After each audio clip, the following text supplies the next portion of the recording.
자, 안녕하세요, 여러분. 모모동의 심원장입니다. 오늘도 여러분들이랑 표준교재 뒤쪽 파트, 의사소통과 정서지원 파트 같이 공부해보기 위해서 이론 강의 가져왔어요. 요양보호사 시험 합격 강의이니만큼 여러분들이 순서별로 잘 챙겨보시기 바랍니다. 제 초기 영상에는 이 강의 순서가 위쪽에 적혀져 있지 않아요. 그래서 조금 헷갈려 하실 수 있는데요. 제 영상에 그 제목을 보시면요. 제목에 1번부터 현재 28번까지 쭉 나와 있으니까요. 혹시나 헷갈리시는 분들은 재생 목록에 강의 순서를 보시면서 공부를 해보시는 것도 하나의 방법이 되겠습니다. 제 영상 봐주셔서 감사하고요. 구독과 좋아요 잊지 마세요. 자, 오늘은 효과적인 의사소통 방법 파트를 볼 건데요. 선생님들이 아시다시피 의사소통에 여러 가지 방법이 있어요. 비언어적 의사소통, 그리고 언어적 의사소통이 있죠.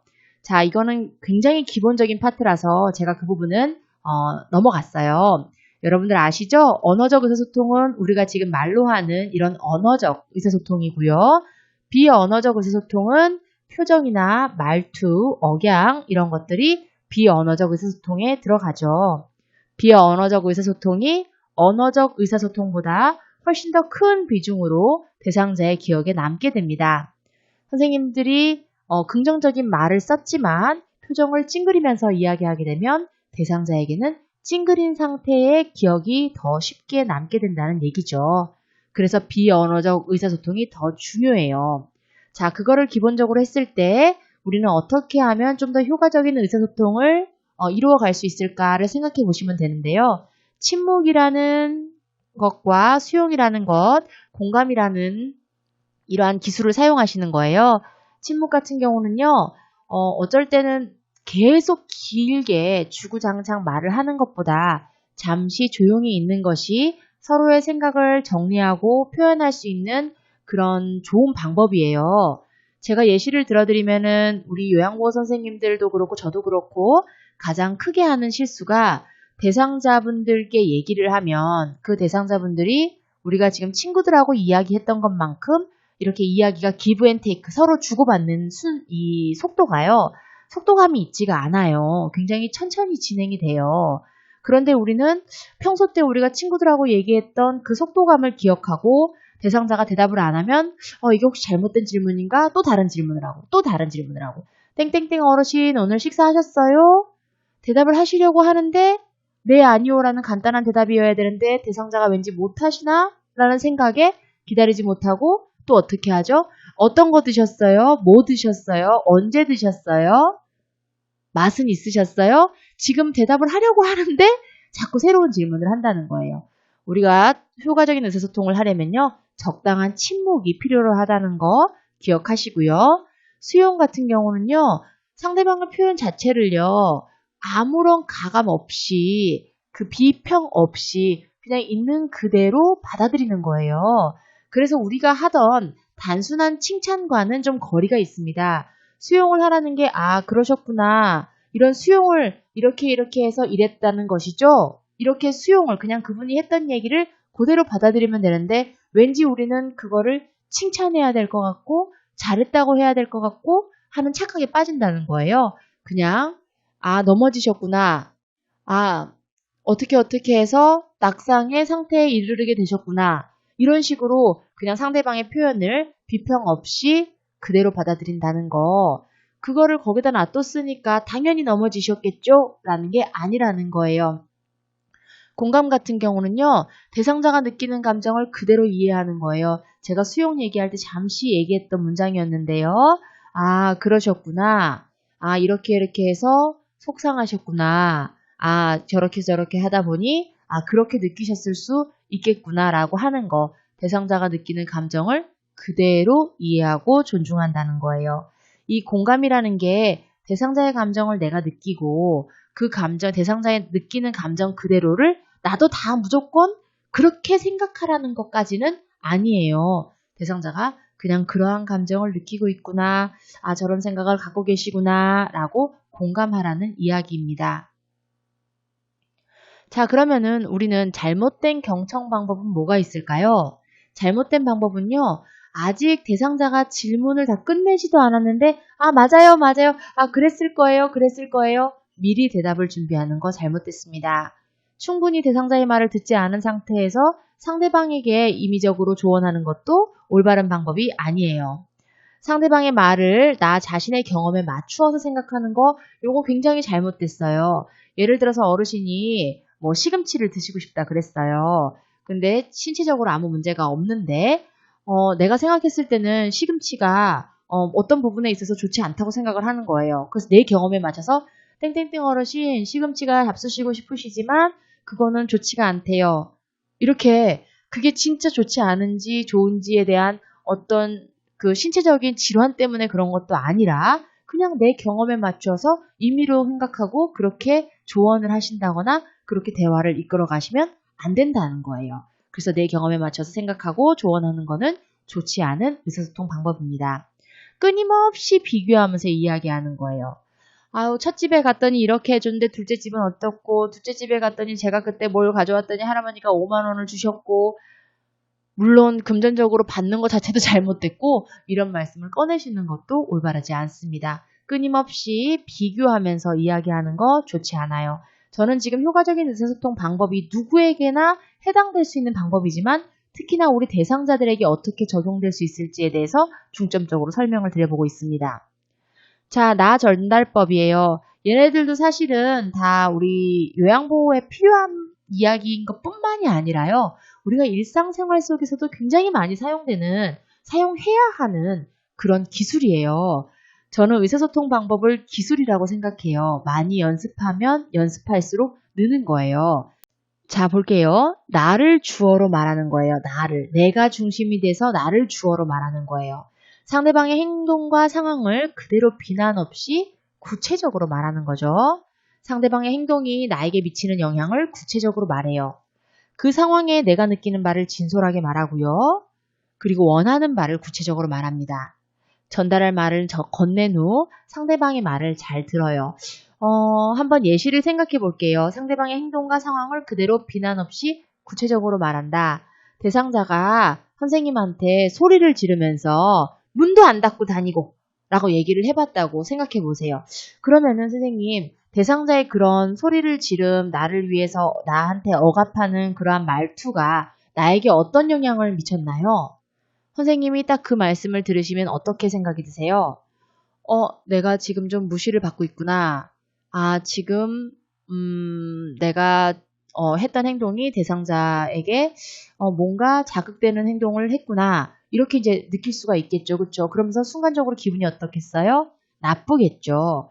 그러면은 그 상황에 대해서 내가 느낀 바를 한번 진솔하게 얘기를 해야 되는데, 자, 보세요.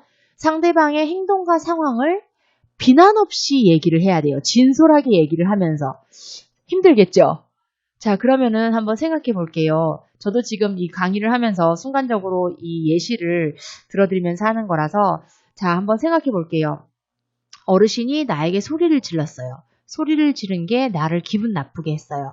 그럼 이 소리를 지른 그 상황을 비난 없이 구체적으로 말하려면, 땡땡땡 어르신께서, 제게 지금 갑자기 조금 큰 소리로 말씀을 하시니까 내가 느낀 바가 어때요? 제가 조금 마음이 상하네요. 제가 조금 기분이 좋지 않네요. 이렇게 표현을 하시면 되시겠죠. 아니 어르신 제가 귀가 없어요? 뭐가 없어요? 라든지 저도 다 들려요. 그렇게 소리 안 지르셔도 돼요. 라든지 이런 말도 한번 부드럽게 해볼게요. 어르신 저한테 그렇게 소리 지르시지 않으셔도 됩니다. 이것도 기분이 나쁘죠. 그렇죠? 그러니까 선생님 이 상황을요. 비난 없이 구체적으로 말하는 게 스킬이에요. 자, 그럼 다시 한번 해볼게요. 땡땡땡 어르신께서 갑자기 큰 소리로 제게 말씀을 하시니 제가 너무 놀라서 마음이 어떻게 됩니다. 라고 내가 느끼는 바를 진솔하게 말하죠. 그런 다음에 원하는 바를 구체적으로 말하는 거예요. 이런 부분 때문에 어르신이 놀라셨구나. 제가 갑자기 문을 닫은 부분 때문에 어르신께서 놀라셨나 봐요. 그쵸? 있는 상황 그대로를 또 설명드리는 거예요. 왜냐면은 내가 문을 닫은 부분에 대해서 어르신이 화를 냈으니까. 제가 이렇게 문을 닫은 행동이 너무 갑작스럽게 느껴지셨나 봐요. 그러면서 혹시나 앞으로는 제가 이런 부분은 조심하겠고, 앞으로는 어르신께서도 제게 천천히 혹은 낮은 음성으로 혹은 갑자기 소리 지르듯이는 말씀을 안 해주셨으면 좋겠어요. 라고 말씀을 드리는 거예요. 그리고 나서 내가 얘기를 한 다음에는요, 대상자가 나에게 어떻게 얘기를 하는지도 들어야 돼요. 물론 저는 이제 시골 지역에 거주를 하기 때문에 우리 어르신들께서 경상도 사투리를 쓰시면서 그럴 것 같으면 오지 말아라 라고 말씀하시는 경우가 훨씬 많죠. 그러면 이제 또 우리가 제가 안 올 수가 있나요? 어르신 제가 혹시 말씀드렸던 게 마음 상하셨나 봐요. 저도 제 마음을 표현한다는 게 표현 방법이 그렇게 됐어요. 라고 얘기하면서요. 한 번 더 대상자의 마음을 이렇게 감싸주시는 그런 방법도 사용하셔야 돼요. 저는 우리 요양보호사 선생님들이 무조건 참으시라는 거 그거 올바른 교육 방법 아닌 것 같아요. 내 이야기를 잘 전달하라는 거 그 교육 방법이 잘 이루어져야 된다고 생각해요. 특히나 현 상황에 대해서 대상자들하고 지내시다 보면요. 너무나도 많이 대상자들하고 필요 없는 불필요한 어떤 서로에 대한 오해가 쌓이는 상황들이 생겨요. 근데 그 오해를 잘 풀고 넘어가는 현명한 요양보호 선생님이 되실 수도 있고요. 그 오해를 자꾸 쌓아서 묻어두고 나중에는 서로가 서로에게 상처를 주는 그런 말을 하게 되는 상황으로 발전하게 될 수도 있어요. 우리 예비 요양보호사 선생님들께서는요. 현명하게 상황을 대처하셔서 서로가 서로를 위하는 그런 요양보호 현장에서 근무하게 되시기를 진심으로 바랍니다. 나를 주어로 말할 때 주의해야 될 상황은요. 그대로 비난 없이 상황을 구체적으로 말하는데 이 구체적으로 말할 때도 너가 어땠기 때문에 어땠잖아. 네가 이렇게 행동했기 때문에 그렇잖아. 할머니가 그렇게 하셨잖아요. 할머니가 어쩌고 할아버지가 어쩌고 대상자가 어쩌고 수급자가 어쩌고 이렇게 누구가 어쨌잖아요. 이런 말투는요. you 메시지예요.